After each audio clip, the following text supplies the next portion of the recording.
मंच पर बैठे हुए सभी नेतागण, यहाँ पर पधारे हुए हमारे मीडिया के दोस्तों, सारे नाम लेने की वजह से यही बेहतर होगा कि जो कोई इस स्टेज पे बैठे हैं सभी को मैं नमस्ते करते हुए अपना 4 शब्द आपके सामने रखूंगा। आज की ये जो बैठक हुई ये बहुत ही ठीक ढंग से सभी पार्टियों ने मिलके चलाया। इसका उद्देश्य क्या था ये तो उद्धव ठाकरे जी ने कहा है और हम इसकी कोशिश बहुत दिन से कर रहे हैं। जब मैं बेंगलोर में था उस वक्त भी जो वहां पर मीटिंग हो गई थी, इससे पहले पटना में हो गई थी, उसके पहले तैयारी के लिए हमने मेरे घर पर भी राहुल साहब और नीतीश साहब, तेजस्वी और हमारे पवार साहब सभी मिलके एक बार बात किए।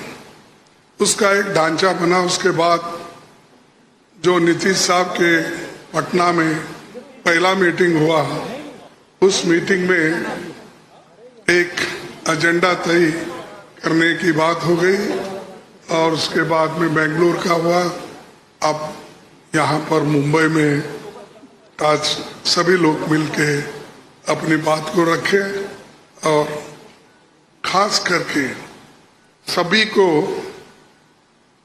एक ही, सबका उद्देश्य एक ही है कि महंगाई को कैसा कम करें, इसके लिए कैसा लड़े, अनएम्प्लॉयमेंट के लिए कैसा हम लड़े।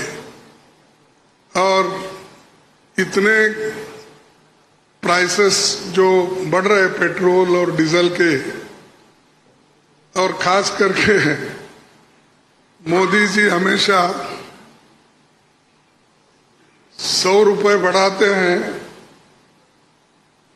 2 रुपए कम करते हैं।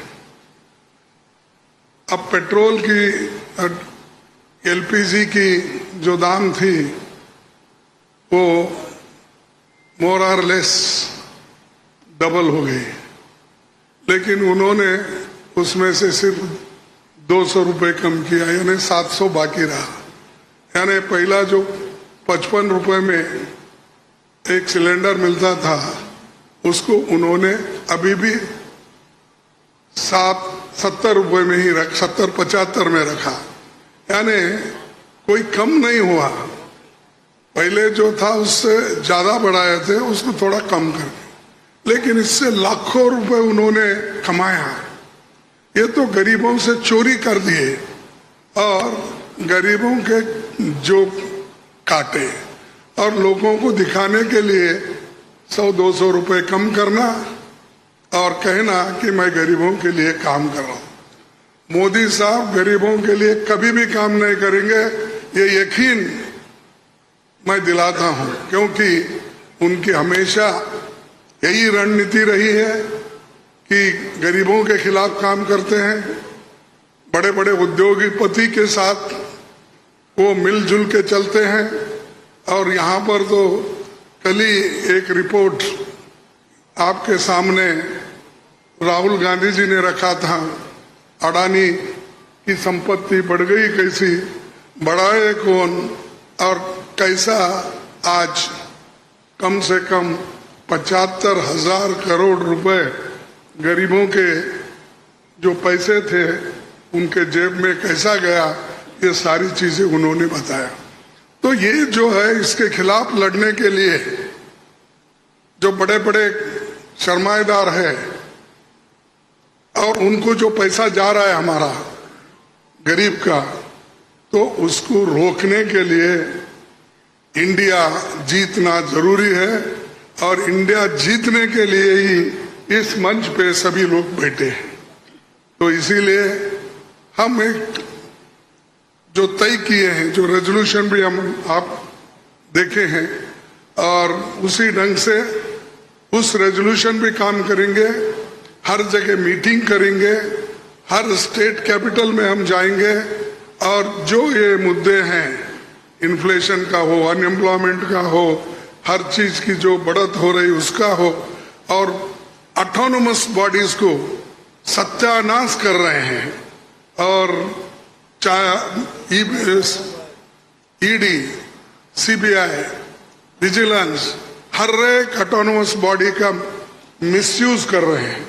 ऐसा कभी नहीं हुआ। मैं भी मोर और लेस शरद पवार जी साहब के बाद मेरा नंबर लगता है। मैं भी 55 साल से पॉलिटिक्स में हूँ और 52 साल से एमएलए, एमपी, राज्यसभा का मेंबर हूँ।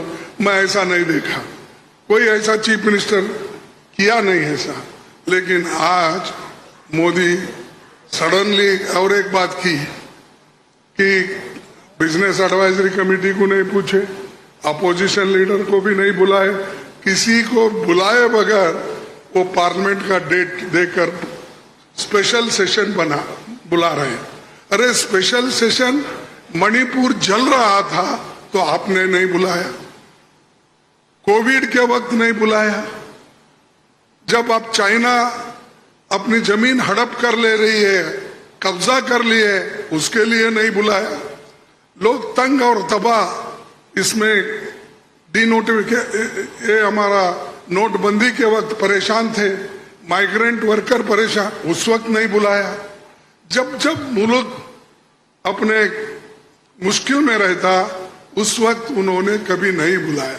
अब क्यों बुलाया मुझे मालूम नहीं, आज का एजेंडा क्या है उनका मालूम नहीं। तो ये देश चलाने की रीत नहीं है, ये आहिस्ता आहिस्ता डिक्टेटरशिप की तरफ जा रहे हैं।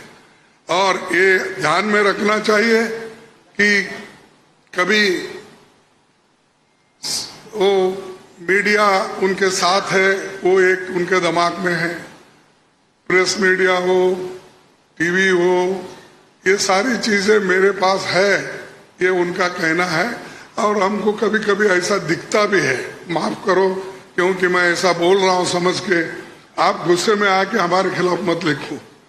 तो जो कुछ है वस्तु स्थिति, आपको भी मुंह को ताला लगाया, हाथ बंद दिए आपके भी लिखने के, ये सारी चीजें कर रहे हैं और आहिस्ता आहिस्ता डिक्टेटर के तरफ वो जा रहे हैं।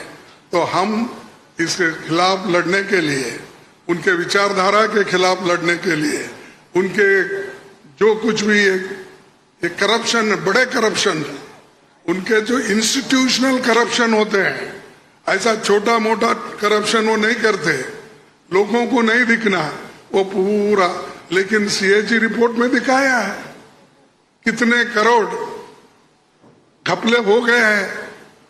तो उनका करप्शन इनविजिबल है और वो हमेशा अपनी बात ये कहते हैं कि मैं किसी को न खाऊंगा न किसी को खाने दूंगा। लेकिन खाने तो सबको दे रहे हैं, अपने को जो चाहते हैं उनको तो दे रहे हैं, लेकिन लोगों को भूखे मार रहे हैं, लोगों को कुछ नहीं दे रहे। तो इसके लिए हम आवाज उठाए और उसके तहत हम काम करना है। आगे भी हमारी कहाँ मीटिंग होगी हम तय करने वाले हैं, जल्द से जल्द वो भी मीटिंग होगी। और बाकी के जो विषय हम आपके सामने रखे हैं मुद्दे, उनके ऊपर हम लड़ते रहेंगे। वो डराने की कोशिश करते हैं, हम डरेंगे नहीं, ये हमारा वायदा है। और हम हमेशा लड़ते रहेंगे और जीतते रहेंगे। और आज मुंबई में जो हमारे महाराष्ट्र विकास आघाड़ी जो ये स्टेप लेकर हमको बुलाए हैं, उद्धव जी लीड लिए हैं और बाकी कांग्रेस पार्टी और एनसीपी सभी ने मिलके ये जो एक यहाँ पर कार्यक्रम रखा और बहुत यशस्वी हुआ।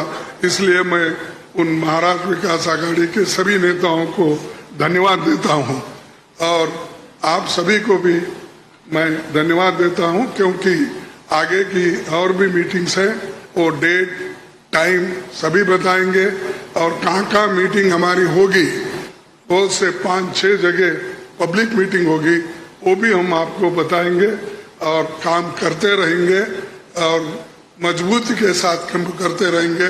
इसको ढीला करने की कोशिश मोदी जी कितना भी कोशिश करे, हम वो डरने वाले नहीं है।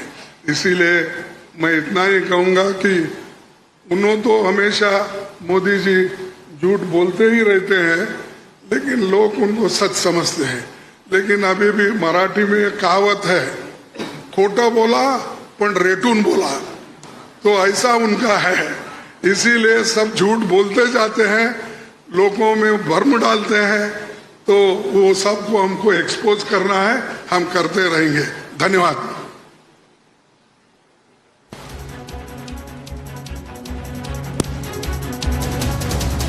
थैंक यू खड़गे साहब। डेफिनेटली इंडिया जीतेगी।